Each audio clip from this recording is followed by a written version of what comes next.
guys, it's Teenage DC Fan, back with another video, and I have a question for you. What is the line between a good vigilante and a bad one? That is more or less the question at the center of this week's episode of Batwoman, which pits Kate Kane's costumed hero against a villain who wants to solve Gotham's corruption problem the hard way. So after last week's journey down the rabbit hole with Alice, we're taking a bit of break from that side of the Kane family saga for a little more daddy-daughter drama and a lot more of the big divide in Gotham that accomplishes one goal far better than the other. Warning, the rest of this video will contain spoilers for Batwoman Season 1, Episode 6, titled I'll Be Judge, I'll Be Jury. So following the great Gotham prison break of 2019, there's more tension than ever in the streets, and this week it's bringing all three of Gotham's many crime-fighting units together. When a prominent attorney is killed by a big guy in an executioner's mask, the GCPD springs into action while the city calls on Batwoman to help out.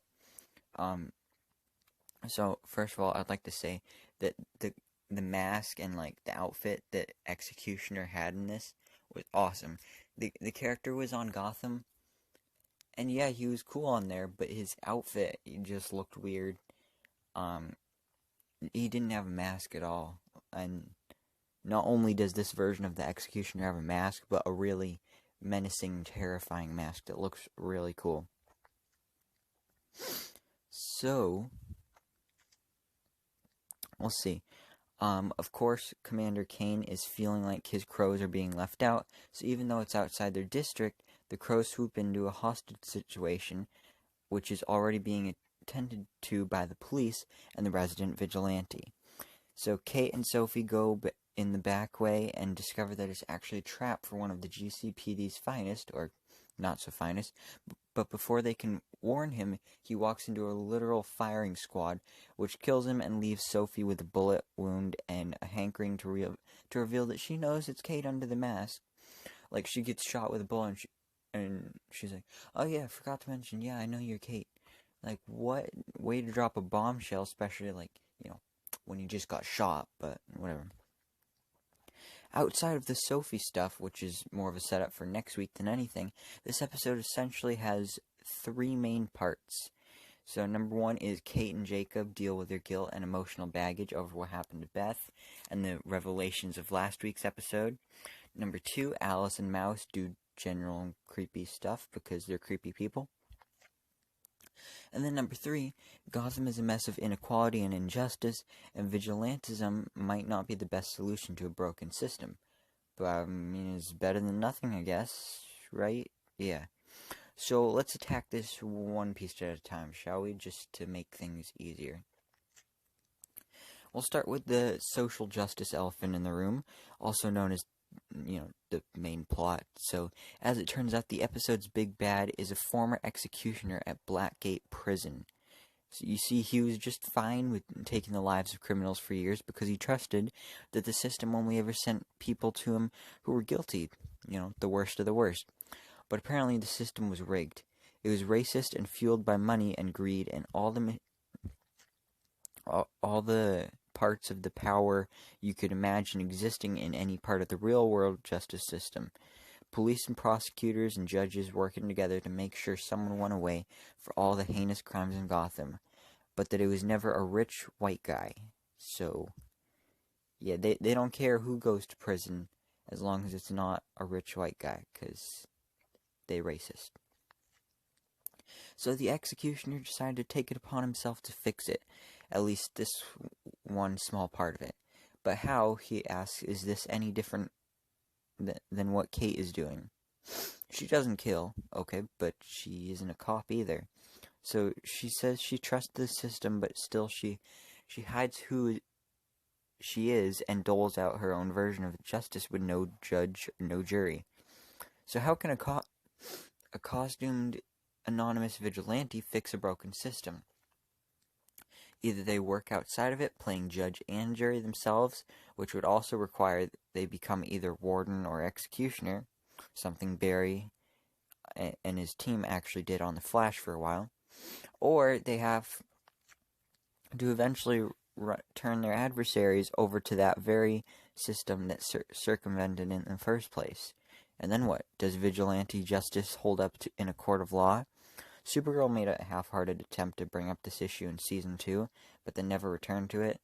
So it would be interesting if Batwoman decided to travel a little further down this road and show Kate struggling to work with and without the system in an attempt to heal some of Gotham's wounds.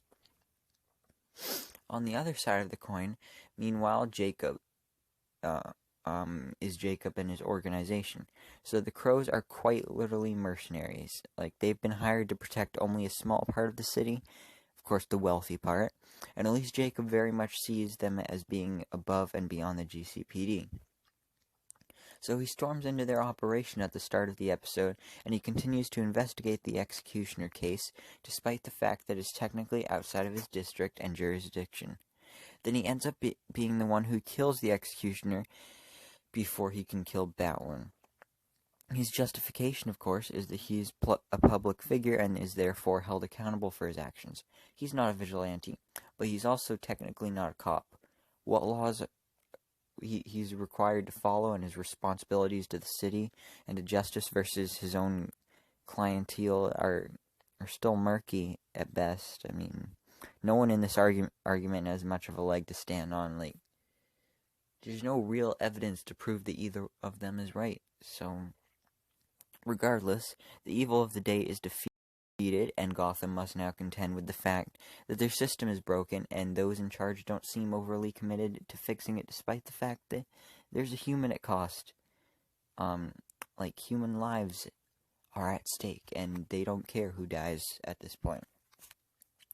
Luke, for one, has to deal all throughout the episode with his own personal connection to the case, because the men who were outed as corrupt were in part responsible for putting away the man who killed his father behind bars, and now that case and countless others will be reopened. He blames Kate for forcing all that into the light, as well, though whether it will actually affect their friendship remains to be seen. So, that's right. Luke Fox's father is dead. So that means Lucius Fox is dead in the Arrowverse. And that's sad, because we never even met him, but Lucius Fox is a cool character, especially if you look at how he was portrayed on Gotham. Like, I really liked his character on that, but in the Arrowverse, he just dead, and we never even met him. Jacob and Kate, meanwhile, are playing hot potato with the blame for Beth's current state. Kate blames her father for making them stop looking. Jacob blames himself, and then Kate does a bit of a 180 and blames herself too. After all, it was she who was on the other side of the door, inches away from her sister, and who left her there alone. The only thing either of them can agree on is that their giving up the search is what turned her into Alice. Strange how no one blames the man who took her, tortured her, or Alice herself for the choices she made. Like, where even is that guy now? I don't even know. But speaking of Alice, she did not have a role in this week's... she did have a role in this week's events, though she was relegated to a B plot in which she and Mouse began the preparations for their big plan. Sadly, it does involve Mouse stealing people's faces and stealing a gun capable of killing Batwoman from Catherine Hamilton's company. Mouse figures out that Kate is Batwoman and is extremely upset that Alice is protecting her sister. Seems he has the same problem with sharing it as Alice herself. We'll have to keep watching to learn their eventual endgame, though. So, this week, there was also some other things that I would like to mention. Mary is still awesome, though I've heard there are some in the audience who disagree. I don't see how that's possible, because this week not only did she patch up Sophie despite the fact that she could easily end her clinic, but she took Sophie to task for what she did to Kate years later. The girl obviously cares about her sister a great deal more than I think Kate even realizes. Speaking of Mary, I wonder if we'll get an episode this season where we see what a night in her clinic is like. Like, if they want to lean into this side of Gotham's residents, that would be a great place to start. And it was definitely a choice to put Luke on the side of the corrupt system this week, and while having a voice in the families of the victims who will be put through hell when the people responsible for the deaths of their loved ones are freed. I'm not sure having your black male character argue on the side of the racist system against a rich white woman entirely worked. Then I find it interesting that Supergirl and now Batwoman are the Arrowverse shows attempting to tackle big systematic issues with real-world allegories. Immigration for Supergirl, systematic corruption, and the justice system for Batwoman is because of their role as the stand-ins for their male counterparts, who are the biggest heroes in the DC universe? Or do the shows feel like they need to try harder to say something than the rest of the larger universe? Then again, Black Lightning is not a stand-in for anyone, and has been tackling from some big issues from day one. Well, this week started to bring together some of the threads they've been planting along the way, but what will be most interesting is whether they continue to make Gotham's social divide a core part of the show, or just a background character that shows up every so often. Gotham's reputation as a crime-infested city and the sheer volume of law enforcement entities, legitimate or otherwise, make a perfect backdrop for that kind of story. But they're really going to need to get into the trenches, so to speak, if they want to lean into it. Maybe introduce a few GCPD officers along the way, Jim Gordon would be nice. But anyway, next week, Sophie knows Kate's secret, but will she tell Jacob? More importantly, will there be kissing? I don't know. 'Cause Sophie's married, and to a dude, so that's where things get confusing. But this show just keeps getting better and better as the episodes go on. I know there's a lot of people out there that don't agree with that, and some people aren't really liking this show, but I know I like this show, so let me know what you think down in the comments below. Do you like this show as much as I do? But that's it for this video. Thank you so much for watching.